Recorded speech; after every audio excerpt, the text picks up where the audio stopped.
Allez, bonjour à tous, et ben voici la troisième vidéo. Donc déjà, je remercie tous ceux qui ont regardé les deux premières. Donc aujourd'hui, par cette vidéo, je vais vous faire voir un peu la suite des travaux.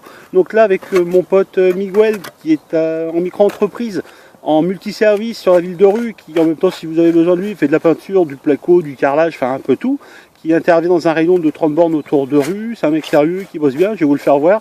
Là, on refait donc les tranchées. On les met bien tous à 0,80 à 1 mètre pour l'eau et à 0,80 pour l'EDF. Donc on met bien le tuyau au fond, on va mettre le sable et les filets. Donc ça, je vais vous le faire voir dans la suite de la vidéo. Voilà, je vous fais voir un peu comment Miguel y travaille, vous allez voir. Allez, voilà, dis bonjour Miguel. Bonjour tout le monde. Ah, bonjour tout le monde. Voilà, regardez Miguel donc, qui est en train de m'aider, parce que moi avec mon handicap, je ne peux pas tout faire. Donc là, il est en train de bien mesurer pour mettre à un peu plus de 0,80 pour mettre donc l'arrivée d'eau qui est ici. Donc il remet bien le fond de la tranchée à niveau. Après, nous avons là dans le big bag donc le sable, et après on va mettre donc le filet par dessus, et ainsi de suite, qu'on fera pareil pour l'EDF, donc Miguel. Et après nous allons faire ce côté, nous allons faire tout le tour de la maison du vide sanitaire en même temps. On va en profiter pour pouvoir le traiter avec ce produit. Je vais vous faire voir. Voilà, vous voyez, c'est du ligoloplast, ligolatex pardon, de chez Sika.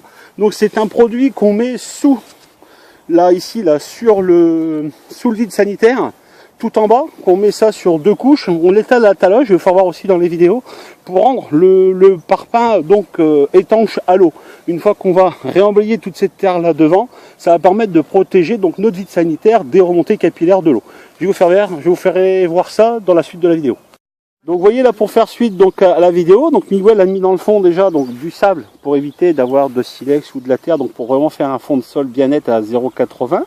Et là Miguel est en train donc de remettre du sable au moins sur 20 cm au-dessus, et après on mettra le filet de protection. Voilà, tout simplement. Vous voyez, on a remis donc le fond, on a remis le sable, on a remis 20 cm de sable au-dessus de la gaine, et là on a mis donc nos filets rouges pour l'EDF. Et là, hop, on va voir de l'autre côté. Et là, pareil, on a fait la même chose. Là, on a creusé à 0,80. On a mis du sable sur 20 cm. Et au-dessus, la gaine bleue, enfin le grillage bleu. Et ensuite, il n'y aura plus qu'à refermer et rajouter encore 20 cm de terre. Et ça nous fera le tuyau à 1 mètre. Voilà. C'est la suite. Maintenant, on va avoir fait les tranchées et mis le sable. Maintenant, avec Miguel, ce qu'on est en train de faire, donc on va appliquer donc l'igolatex que vous voyez là-bas dans le seau à la taloche. Vous voyez, comme là que Miguel est en train de faire. On va essayer de, voilà, vous voyez, hop, on l'applique bien à la taloche, on met une bonne épaisseur pour dire de bien rendre étanche le bas du mur du vide sanitaire, et on va essayer de faire tout le toit.